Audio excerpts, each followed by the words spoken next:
But you felt that this Bond should have been a gentler Bond. Yeah, I think he should have been more humane.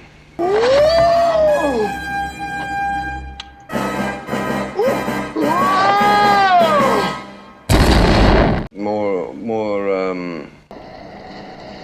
bitch. Understanding towards people. You sound like a cop to me. Who's your connection? Well, how about the director? Did he agree with your idea of Bond? Well, no, they had a set formula, which was a winner. Is there something I can do for you? Yes, as a matter of fact, there is. There is something I'd like you to get off your chest. Where is Ernst Stavro Blofeld? Speak up, darling, I can't hear you. Barry Butters does. James Bond, Diamonds Are Forever.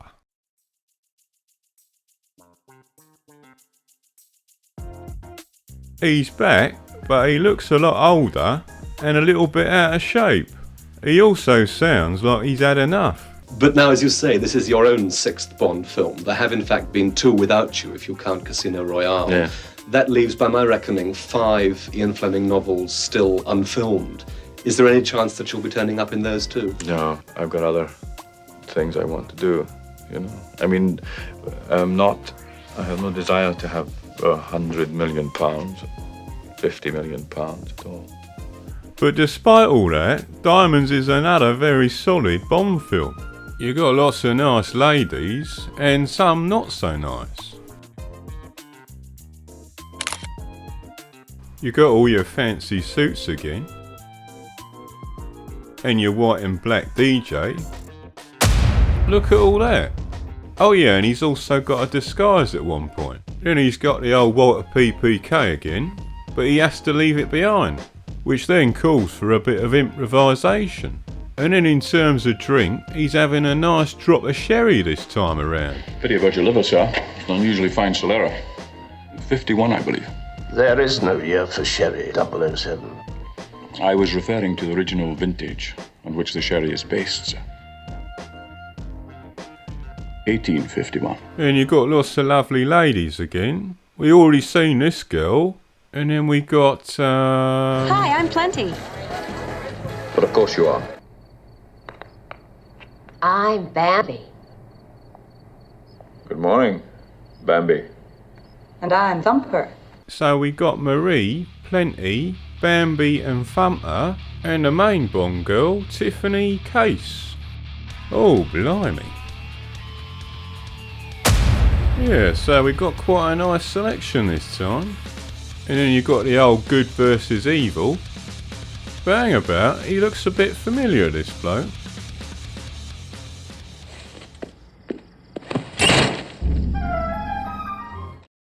Yeah, so this actor's name is Charles Gray. And he played Henderson in You Only Live Twice, and now he's back as Blofeld. Back in the day, they used to do this sort of thing all the time. But I'd have to say it is a bit weird that he speaks with an English accent. How disappointing. I was expecting one head of state at the very least. Surely you haven't come to negotiate, Mr. Bond. Your pitiful little island hasn't even been threatened. After all, Donald Pleasance was English, and he managed to speak in a foreign accent in You Only Live Twice.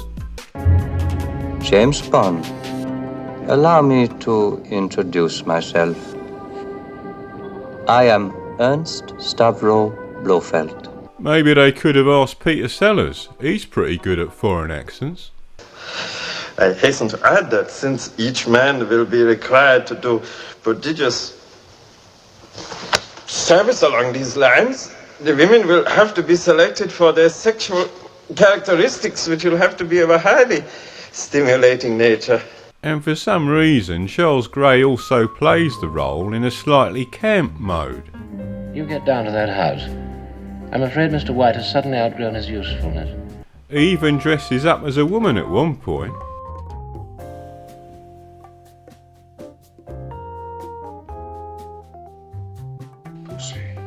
So I can't really take Charles Gray all that seriously as Blofeld, for a combination of all of these reasons. But it don't really bother me that much. And it's probably because more or less everything else works perfect. You got the same list of supporting characters. You got Moneypenny, M and Q. They all got nice little scenes. But then you got a new Felix Leiter this time. And I'd have to say he's pretty decent. Get some lunch, Jerry. I'll take over. Death certificate, please, Mr. Franks. Well. Felix Leiter, you old fraud. On behalf of the CIA, welcome to America. First we had this bloke, then we had that bloke, then that bloke, and now we finally got this bloke. Deep breath. All right, here we go. Then we go on to, oh yeah, fist fights. Got a bit more variety this time. You got a fist fight that's very obviously inspired by From Russia with Love. Like the train fighting from Russia, it's in a confined space and the soundtrack is filled with the sound of breaking glass.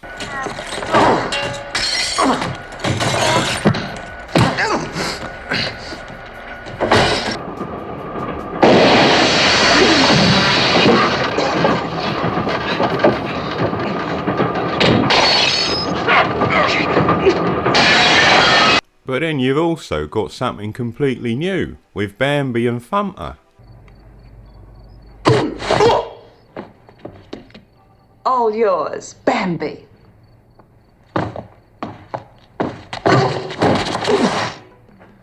Then you've got a nice little gunfight. Tell Maxwell to hit the penthouse.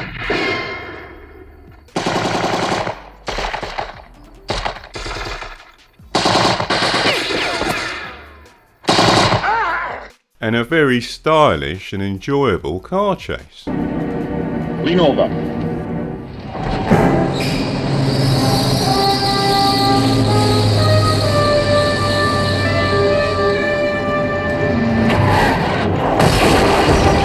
Oh yeah, and they really go to town on the daring escapes this time. First of all, James Bond escapes from a coffin. You dirty double-crossing limey think those goddamn diamonds are phonies. Then he escapes from an industrial pipeline. Thank you very much. I was just out walking my rat and I seem to have lost my way. And then, finally, he escapes from an oil rig. Then you've got lots of lovely explosions again.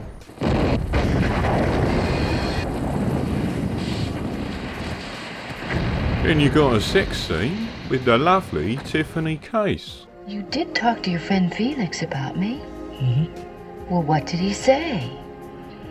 Something about 20 years to life. Nothing important. 20 years to life? Relax, darling. I'm on top of the situation. And in this one, we finally get to see James Bond go to the toilet. So he is human after all.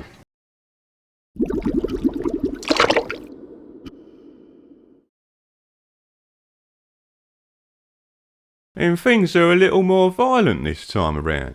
It feels a bit like we've left the innocence of the 60s behind and moved into the meaner decade of the 1970s.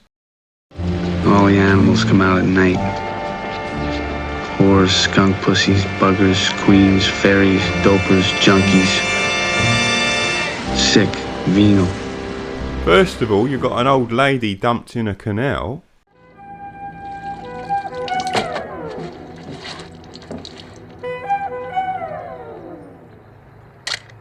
Mrs. Whistler did want some pictures of the canals for the children. Then you got these two henchmen killing this bloke with a scorpion. Would you mind having a look, Doctor? Of course. I'm not going to hurt you. Just open. No, open wide.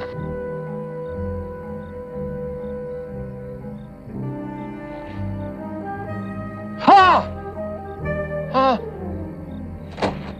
But it's not quite as violent as it could have been.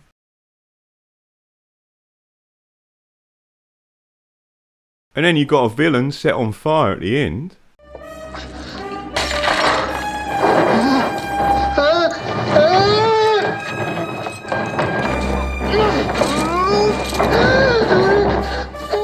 And come to think of it, shooting Blofeld's double in the head with a grappling gun is pretty violent too.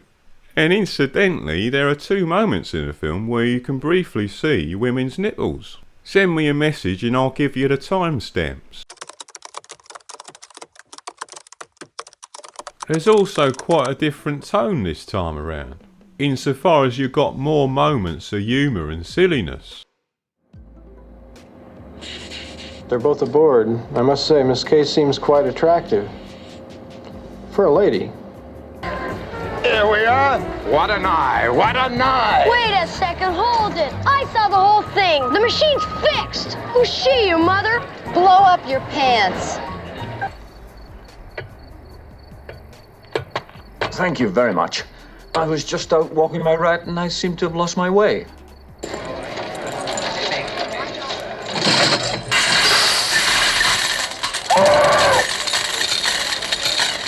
Well, well, well. Look what the cat dragged in. I'm delighted to meet you, Miss Case. I'd so dreaded the prospect of making this tedious journey alone.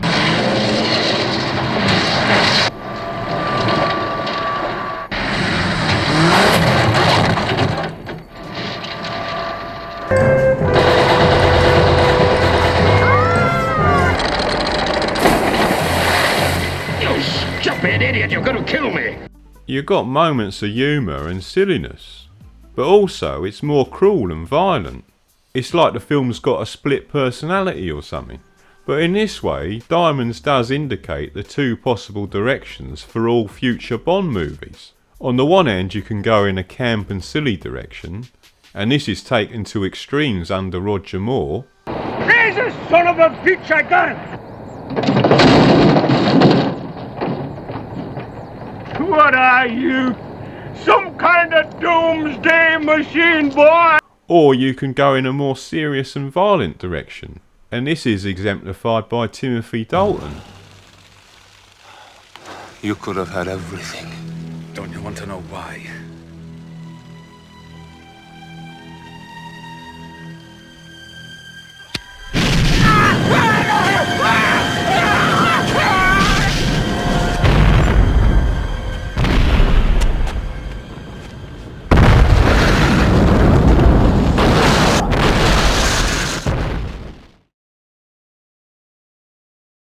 Here you go, have a look at this. I bought this very expensive diamond down the pub last night. It's worth 20k this is, and I got it for £2,000. A nice little nest egg, you might say. What brings you back to James Bond? Having been away for 4 years, I think one had made the point too with the lack of success of the one previous, one that I wasn't in anyway. And coming back in to do this one, The Wicket was better for me to make the conditions of not being so much a pawn in the circumstances. Diamond establishes continuity with You Only Live Twice by opening in Japan. So it's like On Her Majesty's Secret Service don't even exist. So first of all, Bond is on the trail for Blofeld. There's no reference to his dead wife, for example, even when he comes face to face with Blofeld. So if Blofeld had just shot his wife, you would expect James Bond to say something the next moment they meet. But he don't. He don't make any reference to it at all. So M assigns Bond to uncover a diamond smuggling ring. Bond impersonates this smuggler called Peter Franks, and he travels to Amsterdam to meet his contact, Tiffany Case. But as it happens, the real Peter Franks shows up, but Bond intercepts him and kills him. Then he switches IDs to make it look like Franks is actually Bond, and that fools Tiffany Case. Bond and Tiffany then fly to Los Angeles, and they smuggle the diamonds inside Frank's corpse. And then Bond travels to a funeral home that's operated by Morton Slumber. Frank is cremated and the diamonds are passed on to another smuggler called Shady Tree, and Bond is nearly killed by Wint and Kidd, who try to cremate him. But at this point, Shady Tree stops the process after he discovers the diamonds in Frank's body were phony, and they were planted by Bond and the CIA. Later on, Bond then tells Leiter to ship the real diamonds. In Las Vegas, Bond then spends the night with Tiffany Case. When they're in bed together, Bond tells Tiffany that she can retrieve the real diamonds from the Circus Casino. But then when it comes down to it, Tiffany don't come through. She runs off and she passes the diamonds on to the next smuggler. But after that, Tiffany changes her mind because she realises her life is in danger. She then drives Bond to the airport where the diamonds are given to White's casino manager, Bert Saxby. Bert Saxby? Yeah, Bert Saxby. But then Bert gives the diamonds to another bloke, Professor Metz. But then Bond jumps in the back of his van when he's not looking, and then Metz drives to the desert. Bond then arrives at a research laboratory that's owned by Willard White, and he discovers that a satellite is being built by Professor Dr. Metz. After all that, Bond scales the walls of the hotel to confront White, but instead he's met by two identical Blofelds. Bond kills one of the Blofelds, which turns out to be the wrong one. It's the look-alike. Bond is then knocked out by gas when he's stuck in a lift. He's then picked up by Wint and Kidd, who take him out to the Las Vegas Valley, and they place him in a pipeline and leave him to die.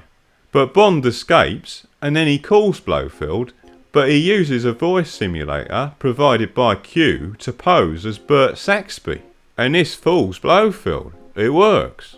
Then Bond comes face to face with Walter White. Fuck you. Not Walter White. I mean, what's his name? Willy Wonka. We are the music makers, and we are the dreamers of dreams. Not Willy Wonka. Willard White. That's it, Willard White.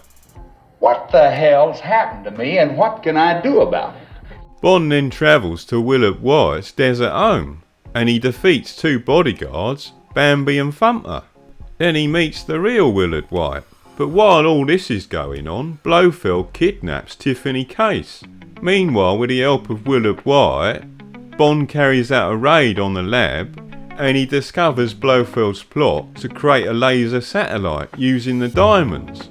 And the laser satellite is already in orbit. Now don't get me wrong, I've got nothing against alcoholics. After all, I am one myself. But they probably shouldn't be working in missile command centres. Where's that satellite I sent down there? Blasted off 24 minutes ago, sir. Perfect trajectory. Perfect trajectory. Perfect trajectory. Perfect trajectory. Where is it now? Approaching North Dakota. Alert Strategic Air Command. Alert Strategic Air Command. Alert Strategic Air Command. Alert Strategic Air Command. You make me wanna retch.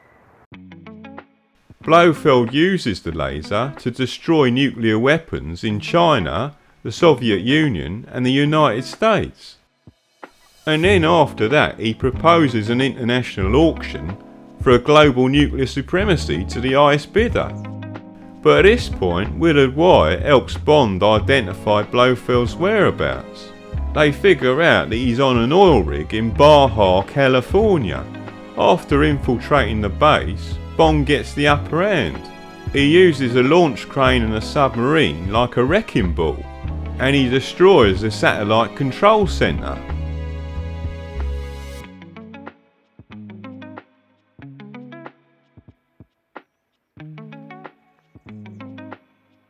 Hang about, I think it don't look quite right. Oh bloody hell, it's a bloody fake, oh my god. What about Bond's women? Are they as glamorous and as sexy as ever?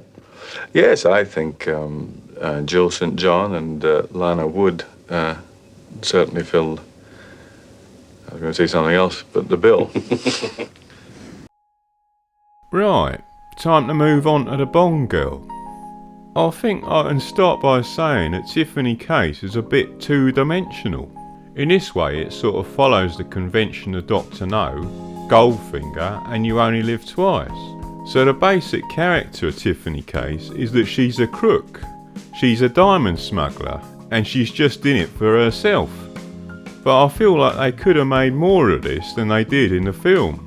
Now don't get me wrong, she's not exactly a disappointment. She looks great, and her character and personality ain't bad neither. It's just not as good as a novel. In fact, I'd say it was on par with Honey Rider. I think the only two exceptions so far have been Tanya in From Russia with Love and Domino in Thunderball. And I know a lot of people really like Tracy, but let's not get into that again. Now I suppose you could say there's a bit of a character arc, insofar as she starts out as a crook who's just in it for herself, but then she helps James Bond out at the end. But they don't really make as much of this in the film as they do in the novel. And they also don't really explain her motivation. She's just interested in the diamonds at first, but then she sort of fears for her life. But we don't really get a very deep explanation as to why she changed sides. And there's certainly nothing comparable to the train scene in From Russia, where we get to see Tanya's internal conflict between her split loyalties for James Bond and the state of Russia. In terms of the novel, Tiffany Case is introduced in Chapter 5. Bond first meets Tiffany when he's gone undercover as a diamond courier. She's a sort of sexy, no-nonsense and straightforward, confident girl, but she's also slightly standoffish, and this is the sort of Fleming type that we've seen before. She don't stand on ceremony, there's no artifice or pretension about her, and she's got a sort of exciting and vibrant and sexy personality. Yeah, so in Chapter 5, when Bond first meets Tiffany, Fleming goes, "She was very beautiful in a devil-may-care way, as if she kept her looks for herself, and didn't mind what men thought of them." And there was an ironical tilt to the finely drawn eyebrows above the wide, level, rather scornful grey eyes that seemed to say, "Sure, come and try, but brother, you better be tops." So when Bond first meets Tiffany in Chapter 5, she's listening to music, and Fleming goes, "He thought that the music was appropriate to the girl. All the tunes seemed to belong to her. No wonder it was her favourite record. It had her brazen sexiness, the rough tang of her manner, and the poignancy that had been in her eyes as they looked moodily back at him out of the mirror. She's also got this dark sense of humour. Do you mind if I smoke?" he said, taking out his case and putting a cigarette in his mouth. And then she says, "If that's the way you want to die." She's also a very confident girl. So have a look at this. Her spine was arched, and there was an arrogance in the set of her head and shoulders. The black string of her bra across the naked back, the tight black lace pants, and the splay of her legs whipped at Bond's senses. The girl raised her eyes from looking at her face and inspected him in the mirror, briefly and coolly. "I guess you're the new help," she said in a low, rather husky voice that made no commitment. But the novel is a lot darker than the film, because in the novel, Leiter reveals that Tiffany was gang raped at the age of 16 by gangsters, and that her mother ran a brothel. And the romantic story in the novel is about Tiffany overcoming her traumatic childhood and learning to love again. And none of this is in the film, of course. So in Chapter 8 of the novel, Felix Leiter provides Tiffany Case's backstory. And he goes, "We got records on all the rest of the mob, and I've come across Tiffany Case. Nice kid, but she's been on the fringe of the gangs for years. Didn't have much of a chance from the cradle up. Her mother ran the snazziest cat house in San Francisco, doing fine until she made one hell of a mistake. Decided one day not to pay the local outfits protection money. She was paying the police so much, I guess, she reckoned they'd look after her. Crazy. One night the mob turned up in force and wrecked the joint. left the girls alone, but they had themselves a gangbang with Tiffany. She was only 16 at the time. Not surprising, she won't have anything to do with men since then.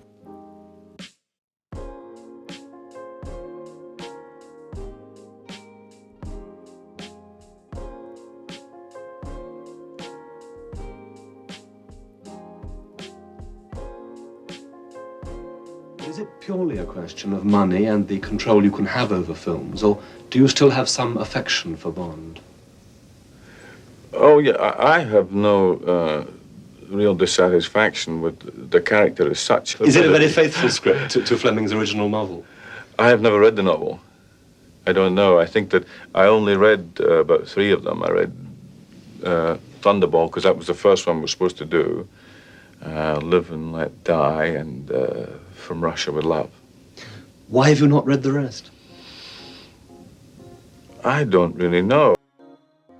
So the main difference between a film and a novel is that a novel is just a gangster plot. Another big difference is that Blofeld destroys missiles in North Dakota, and he also destroys a Soviet sub, as well as missiles in China, in order to extract a ransom to the highest bidder for nuclear supremacy. And this ain't in the novel at all.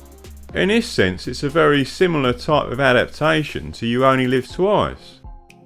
It's probably also occurred to you that there's an obvious connection to Goldfinger. Whereas Goldfinger concerns gold smuggling, Diamonds is just about diamond smuggling. And both stories also involve American gangsters. This adaptation also does something similar to what we've seen before, insofar as it takes things that are used in the novel and puts them in a different context. Because in the novel, James Bond goes and has a mud bath, whereas in the film they use the idea of the mud bath at the start, and it has some role in the cosmetic procedures that are used to create the Blofeld double. Yeah, so here you go, this is chapter 13. And it goes, "Can I help you?" It was the voice reserved for strangers, for people who didn't know the ropes. Bond looked through the bars with the cautious abhorrence she had expected. "I'd like a bath. Mud or sulphur?" She reached for the tickets with her free hand. And Bond goes, "Mud." The characters are Kidd and Winter in the novel, but I'd say they are actually better in the film. The characters are very well cast, and they're also very memorable. Much more so than the novel characters on which they're based. Here you go, we can have a listen to the 2 actors being interviewed. So I did a screen test with Paul Williams, playing the part of Mr. Wint. First, they thought I was a little too normal looking because they were looking for Sidney Greenstreet and Peter Lorre. Now, I can do Peter Lorre in my head, but I don't look like Peter Lorre. They wanted weird physical types. I didn't act like anything. I just acted like myself. So when I got on the set, I looked at Putter and I thought, so we're gay. Well, the audience has the inside information, so you don't need to act like you're gay. If they know you are, then that's all that's necessary. A lot of my character was based on just looking at Putter and enjoying him. Just in looking at him was an enjoyable experience. And I thought, but he's mine. He's mine. He's my toy. And now I've got like this possessive kind of thing. They're both aboard. I must say, Miss K seems quite attractive. For a lady.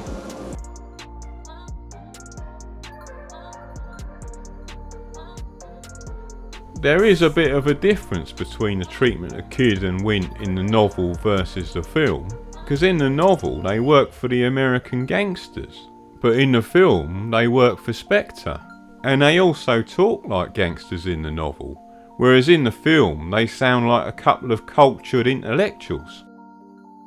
Joe couldn't make it tonight. I'm Mr. Wint. This is Mr. Kidd. So the fact that they're 2 gay blokes is in the novel too, although Fleming don't really go into much detail about it.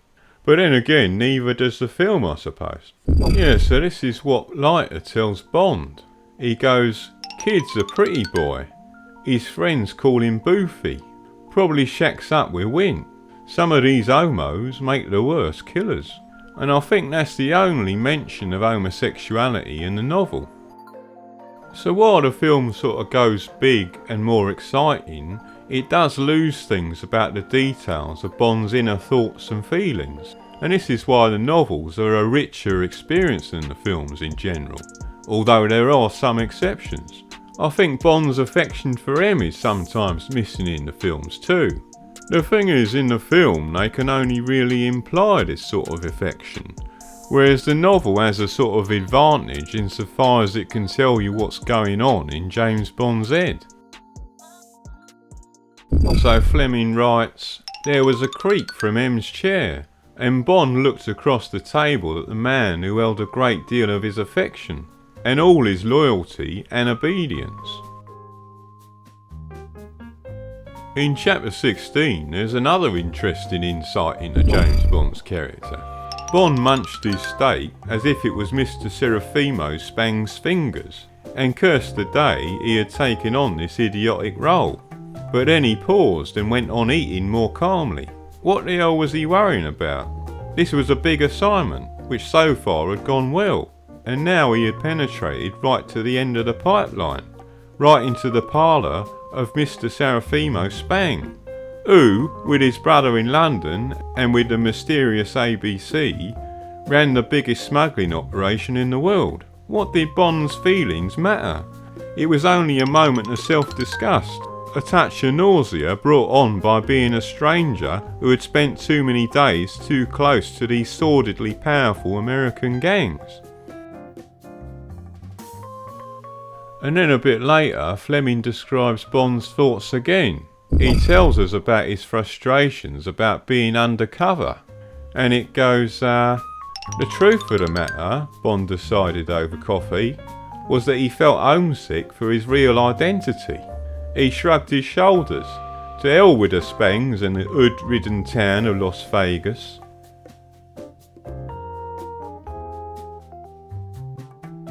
Another interesting feature of the novel that ain't in the film is a description of how Bond is completely fearless. He cares more about his mission than self-preservation. Yeah, so if you look at chapter 19 for example, it was not in his makeup to worry about how he himself was going to get away once he had achieved these two objectives. His own safety gave him no concern. He still had no respect for these people, only contempt and dislike. I never met Sean until we were in Las Vegas about 2 weeks before, and I had the most wonderful meeting with him. He loved the script. I think is probably the best one we've had, certainly construction-wise, for a beginning, a middle and an end of a story. It's very good. It's a very good script.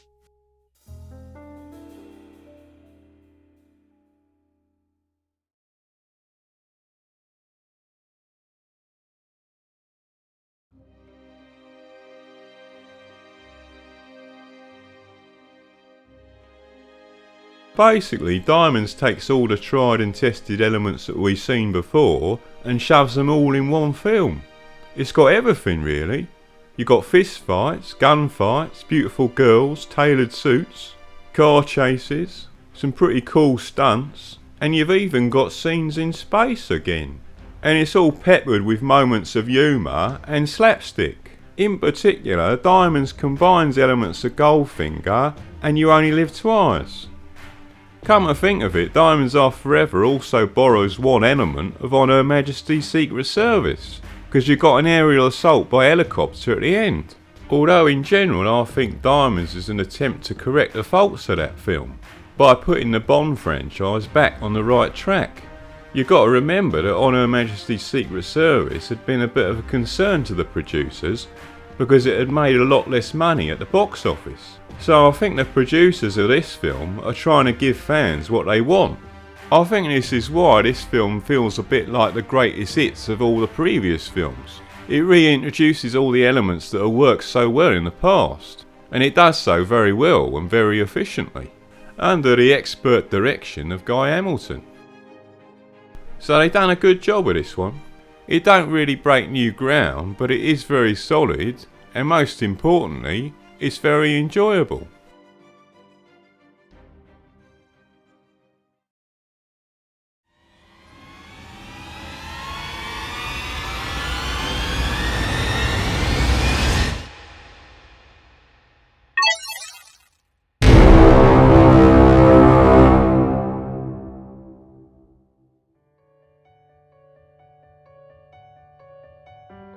Yeah, so 7 out of 10 ain't bad. The thing about diamonds is that it's very formulaic, but it's also very competent at the same time. It does have a slightly weird and mixed tone, but they do manage to balance out the serious and comedic elements of the film quite well, I feel. And while the Bond girl is very sexy, she is a bit two-dimensional. So in this way it's a bit similar to the problem we've seen before. In general, quite a few people don't like diamonds very much, but I don't think it's that bad. Some people tend to think of it as the weakest Connery Bond, but for me that's got to be Thunderball. That brings the Sean Connery era to an end, and next time we're going to move on to Roger Moore, and that's going to be very different. And I've got to say, I'm quite looking forward to that. So that's 7 down and 18 to go. We're really making progress now. Anyway, that about wraps it up. So this is Barry Butters signing out, and enjoy the rest of your day.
Bitch.